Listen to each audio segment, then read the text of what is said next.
What is up, guys? Lone Hawk here today, and welcome back to Overwatch. In today's video, we are retouching a topic I talked about a while ago, and that is the strongest heroes in Overwatch once you've mastered them. Basically, if you could master any hero in the game, which heroes would be the strongest and the ones that you can do best with? We're going to cover that today, and we're going to pick some heroes from every class, maybe one or two heroes in each class I feel are the strongest heroes once you've mastered them. We're going to start off with the Assault class, and to no one's surprise, we're going to just start off with Genji. We're not going to spend pretty much any time explaining Genji. He's very self-explanatory. Everybody knows why Genji's on this list, and he will probably be on this list until he's nerfed into oblivion. But I mean, Genji is the epitomal hero that requires skill in Overwatch. Let's move on to one that many people may not have expected, however, some may have, and that is McCree. McCree is a hero that requires a lot more skill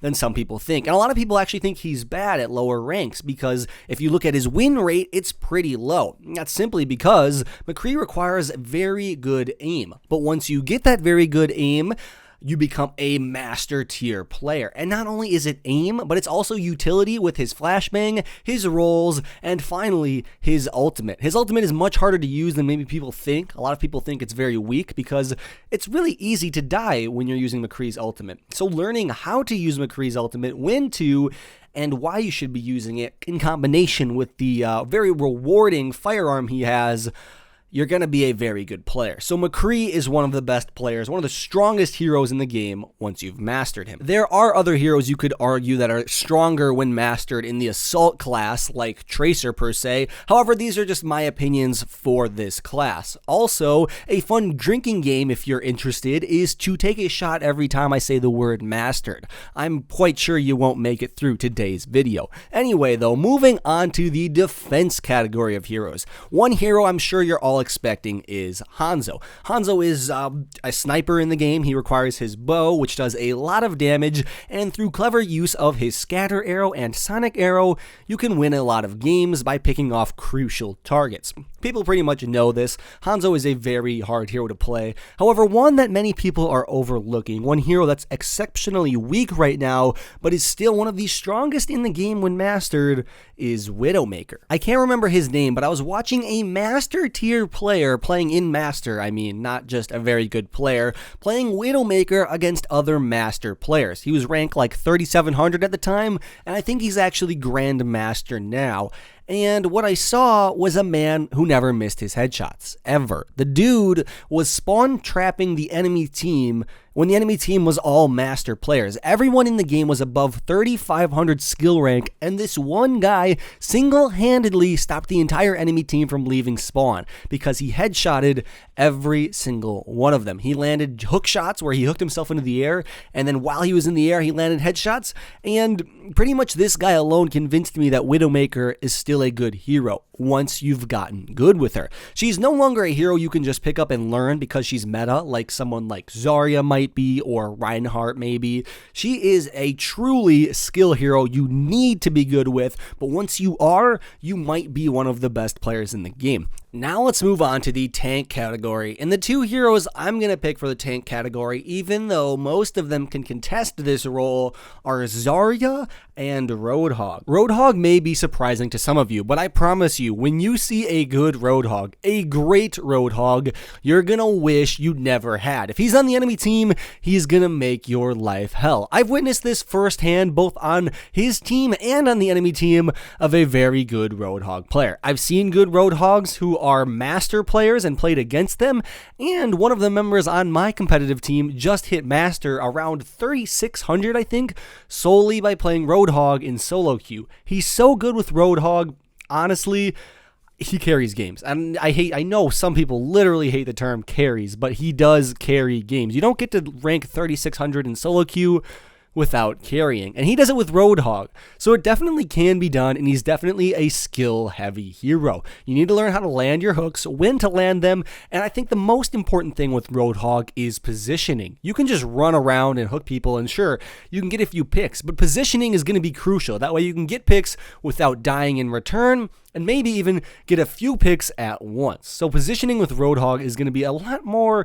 difficult than most people actually realize. If this actually interests you, I'm linking my friend Frex's stream down in the description. He streams on Twitch very regularly at pretty good hours, and you can basically see his thought process and how he plays Roadhog, and he's easily one of the best Roadhogs in the world. He's a top 500 Roadhog. He's almost a top 500 player, so check out that link if you want to become a really good Roadhog player. Moving on, though, to the other tank we have, we're talking about Zarya, and in my opinion, Zarya is single-handedly the most powerful, the most influential, and strongest hero in the game when you have a good one. This doesn't mean she's the hardest hero, I just mean the combination of stats on her kit and the skill it takes to play her means a good Zarya is seriously a threat to be reckoned with. Zarya is so powerful. The ability to shield teammates, I've probably said this in a lot of videos. Basically, her shields, being able to protect allies that may be playing stupid in solo queue, or, strategically protect allies that are doing, risky maneuvers when you're playing with a team, is very strong, and her damage output and skill required to actually output her damage, alternating between her primary and alternate fire, is a lot more than most people realize. And Zarya, if you want to climb in ranked, I can assure you, becoming a very good Zarya player will help get you there. The only thing I guess that would slow you down is the fact that everyone probably wants to main Zarya. Basically, everybody and their mother is a Zarya main, so it might be hard to actually get her, but when you get her, if you're a good Zarya, if you're better than the enemy team's Zarya, you guys are gonna win. And finally, the support section of the game. We have two heroes that may surprise you, maybe not. The first one, though, is Ana. Ana is one, I've said it in a few videos before, Ana's super weird. Half the people that play her think she's total trash, and the other half think she's totally OP. I'm here to tell you, when you're a good Ana, you're pretty OP. The amount of utility in your kit is insane. She may be up there with Zarya when it comes to skill-heavy heroes. You can definitely carry games from the support position when you're playing Ana. Let me give you a quick example of what I'm talking about. First of all, she has her sleep. You know what the counter to a good Ana ulted target is? Maybe a Reinhardt that's Ana ulted? Another Ana. You can sleep valuable targets that have been ulted by other Anas or are ulting themselves like Genji or Roadhog for a massive, massive boost to your team. Basically, you're using one of your basic abilities to shut down an ultimate. There's nothing more powerful than that. So an Ana that's very good with her sleep dart is already a threat. But wait, there is more. Her grenade is also much harder to use than most people realize. A lot of people use it to heal themselves. Sometimes they use it to deny healing. But the true way to use this ability, and the best way in my opinion, is to deny enemy ultimates once again. Zenyatta ultimates kill pushes and destroy coordinated ults. If you Graviton Surge and someone has like a Hanzo Dragon Strike and the enemy team has a Zenyatta, none of that matters. He just used his one ult to counter your two ults. But wait, if you have an Ana grenade, once again, you can counter enemy ultimates, an entire enemy ultimate with a basic ability, your grenade. And that grenade is actually super powerful. So when you use it on heroes that rely on healing or heroes that are ulting like Zenyatta, you can seriously swing fights in your favor with just a basic ability. And this is all not even talking about the fact that she can function as a long-range sniper when her team needs it and a long-range healer. And then again, she also has her ultimate, which is ridiculously powerful. Ana is just a really good hero once you have her mastered. In the next slot, I have a hard time making a decision. Lucio and Zenyatta are both super skill-heavy supports. So is Mercy, but these two are a little bit harder to play in my opinion. And it's hard to make this decision because people have actually started learning how to play both of them. You see a lot of good Zenyatas and a lot of good Lucios nowadays. So which one is actually the stronger one when mastered? Well, I'm gonna go ahead and say Zenyatta. I just think Zenyatta has so much synergy that works so well with a lot of heroes now. I mean, his Orb of Harmony is nerfed for sure, but the importance of flankers and dive comps is so crazy.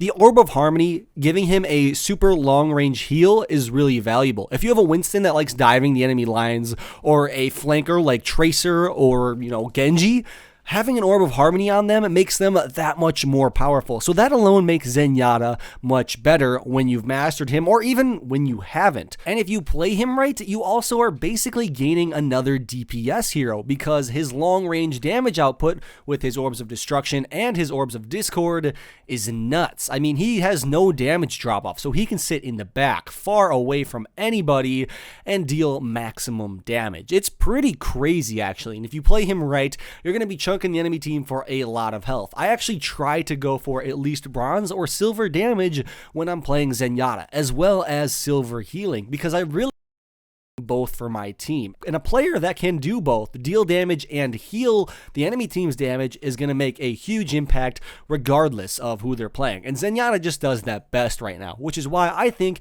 he's one of the strongest heroes when mastered. And actually, I think both Zenyatta and Ana kind of work well together. You don't really have a dedicated healer like Mercy or Lucio, but Ana's burst healing is through the roof. So it's honestly really good running those two if they both know what they're doing. Now, I'm not saying that's the best way to run it. I mean, there are super large benefits for running a Lucio and or a Mercy with either of those supports, but these are two supports that you can actually carry with and do exceptionally well with and actually feel like you're making a difference in the game. And you actually will be as well, which is why I've got these two on my list. Hopefully you all enjoyed. If you disagreed, be sure to tell me why you disagreed. Like I said, these are all up for debate. I mean, these are just my opinions. I think I used a little bit of statistics and some of my own opinions and what I've seen to determine this list. So be sure to give me yours down below if it differs. And I guess I will see you guys all later. Lone Hawk out.